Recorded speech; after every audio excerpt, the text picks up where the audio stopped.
Hello everyone, welcome to Kumari's Kids channel. How are you guys doing today? I hope everyone is good. Are you ready to hear my story? I hope so. Okay, today's story is about Pinocchio. Have you guys heard about Pinocchio? Okay, I'm going to tell you about Pinocchio. Okay, there was once a carpenter named Geppetto. One day he was walking through an enchanted forest when he heard a voice coming from a magic piece of wood. Geppetto took the wood home and carved a little puppet boy from it. He gave the boy a suit of clothes and a hat with a feather in it. The wooden boy danced and talked. Geppetto named the boy Pinocchio. You must go to school, little one, like other children, Geppetto told him. So the next morning, with some coins in his pockets to buy lunch, Pinocchio went to school. Can you see Pinocchio here? Pinocchio is dancing. And this is Geppetto. Along the way, a cricket hopped up onto his shoulder. You look like you could use a friend, he told Pinocchio. I will help you learn right from wrong. Further down the road, Pinocchio met a fox and a cat. They had heard his money jangling in his pocket. Come and play with us, said the fox slyly. Pinocchio, you promised your father you would go to school, the cricket whispered. But Pinocchio, not knowing any better, followed the cat and the fox into a dark forest. Plant your money here, and it will grow into a money tree, they told Pinocchio. Just come back tomorrow and you will see. The next morning, instead of going to school, Pinocchio went to find his money tree. But when he reached the spot where he'd buried his coins, there was no money tree, and his coins had gone.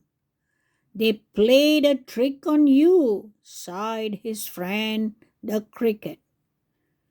They just wanted to get your money. Pinocchio felt silly, but he pretended he didn't care and stomped off into the forest.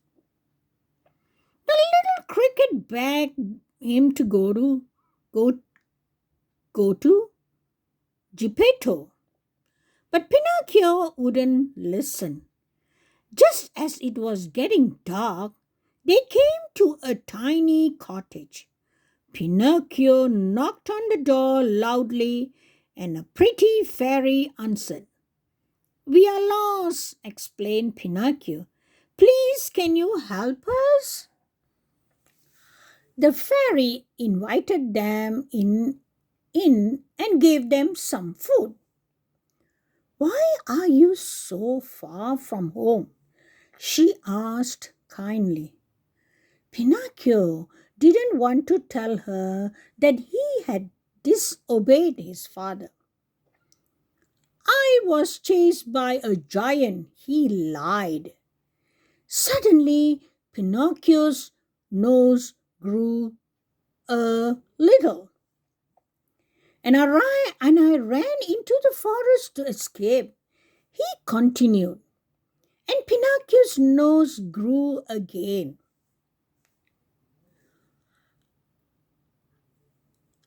I have put a spell on you, said the fairy. Every time you tell a lie, your wooden nose will grow.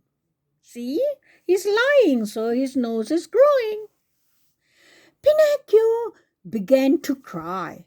I won't tell any more lies, he promised. The fairy waved her wand, and Pinocchio's nose returned to normal. From now on, I will do just as father tells me, he said. But when he returned home, Geppetto wasn't there.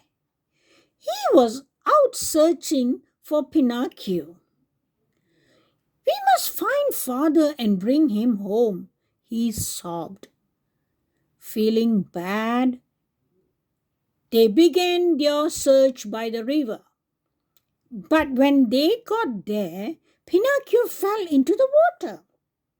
The cricket jumped into to help him, but an enormous fish swallowed them both. Oh, the fish swallowed them both. There in the fish's tummy, they found Geppetto. He had been swallowed by the fish too. Wow, three of them been swallowed by the fish, eh?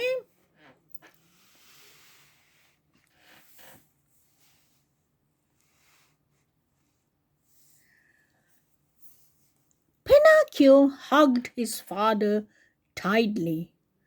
I won't leave you again, he said. Then Pinocchio took the feather from his hat and tickled the fish. Ah, ah, choo!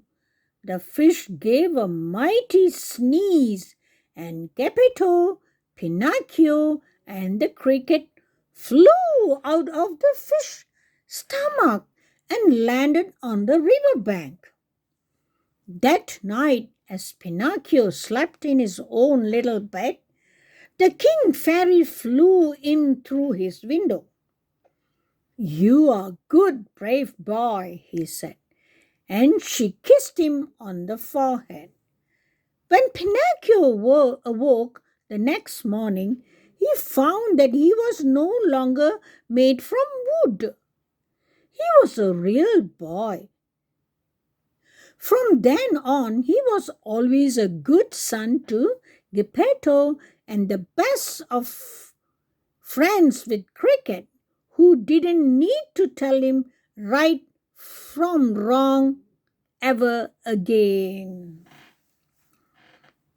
Guys, enjoyed the story? This is Pinocchio. When you lie, your nose grows longer, right? So they all lived happily, and I will see you guys in the next storytelling. Bye.